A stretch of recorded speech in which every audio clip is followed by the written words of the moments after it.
આ વાત બહુ જૂની છે. એક ગામમાં લગભગ 1000થી 1200ની સંખ્યામાં માણસો રહેતા હતા. આ ગામવાસીઓની સૌથી મોટી તકલીફ એ હતી કે એમનામાં એકતા હતી નહીં. હંમેશા લડાઈ ઝઘડા કરતા. સગા ભાઈઓ પણ દુશ્મનોની જેમ વ્યવહાર કરતા. કોઈ પણ માણસ પોતાના મા બાપ કે વડીલનો આદર સન્માન ન કરતા. એક દિવસ એક મહાત્માએ ગામમાં યાત્રાએ જઈ રહ્યા હતા. હવે રાત પડવાની તૈયારી હતી અને એ ખૂબ થાકી ગયા હતા. ત્યારે એમણે એ જ ગામમાં રાત વિતાવવાનો નિર્ણય કર્યો.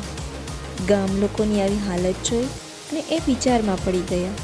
એમને ગામના લોકો ઉપર દયા આવી. એ ગામવાસીઓને ભેગા કરી એક પુસ્તક આપ્યું અને કહ્યું, આ પુસ્તકમાં સારી સારી વાતો લખેલી છે. જેને વાંચતા આવડતું હોય એ વાંચે અને વાંચતા ન આવડે એ લોકોને સંભળાવે.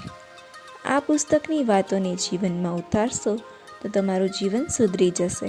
આટલું કહી તે મહાત્મા આરામ કરવા જતા રહ્યા. ગામના લોકોમાંથી જે વાંચવાનું જાણતા હતા એ લોકોએ પુસ્તક વાંચી બધાને સંભળાવ્યું. બધાને પુસ્તકની વાત સાચી લાગી એટલે બધાએ પુસ્તકની અલગ અલગ કોપી છપાવી પોતાની પાસે રાખી લીધી. એ પુસ્તક બધાને એટલું ગમી ગયું કે ગામવાસીઓએ તે પુસ્તકને સારા કપડામાં બાંધી સાચવી અને મૂકી દીધું. ધીમે ધીમે એ બધા લોકો પુસ્તકની પૂજા કરવા લાગ્યા. સવારે ને સાંજે એની સામે હાથ જોડી અને પ્રણામ કરતા હતા. આવી રીતે કરતાં કરતાં 4-5 વર્ષ વીતી ગયા અને ત્યાં સુધી બસ આ જ બાબત ચાલુ રહી. ત્યાર પછી પહેલાં સાધુ મહાત્મા ફરીથી એ ગામની હાલત જોવા માટે આવી ગયા. એમણે જોયું તો પહેલાં કરતાં આ ગામની હાલત હવે વધારે ખરાબ હતી. લડાઈ ઝઘડા પણ દરરોજ થતા રહેતા. મહાત્માએ બધાને ભેગા કરી એ પુસ્તક વિશે પૂછ્યું અને બધી જાણકારી મેળવી. ત્યાર પછી સાધુ મહાત્માએ કહ્યું, તમે ફક્ત પુસ્તકનો જ સ્વીકાર કર્યો છે.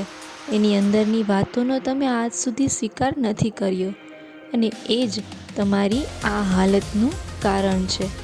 આ પુસ્તક મહત્ત્વનું નથી, પણ એની અંદર જે વાતો લખેલી છે એ મહત્ત્વની છે. આવું કહી અને સાધુ મહાત્મા ત્યાંથી ચાલ્યા ગયા. ગામના લોકોને ભૂલ સમજાઈ ગઈ. ત્યાર પછી બધા લોકો એ પુસ્તકની વાતોને ધ્યાનમાં રાખી અને ચાલવા લાગ્યા. એ વાતોને જીવનમાં ઉપયોગ કર્યો અને થોડા દિવસોમાં ગામની હાલત સુધરી ગઈ. આ પ્રસંગ ઉપરથી દરેકને એક વાત શીખવી જોઈએ કે પુસ્તક હોય કે માણસ, જીવનમાં એની વાતો, એના ગુણો, એનું વર્તન અને વ્યવહાર તેમજ તેના કાર્યોનું મહત્ત્વ જ સૌથી વધારે હોય છે. છેલ્લે એક જ વાત કહેવાની કે સારું બનવા માટે સારી વાતોને ધ્યાનમાં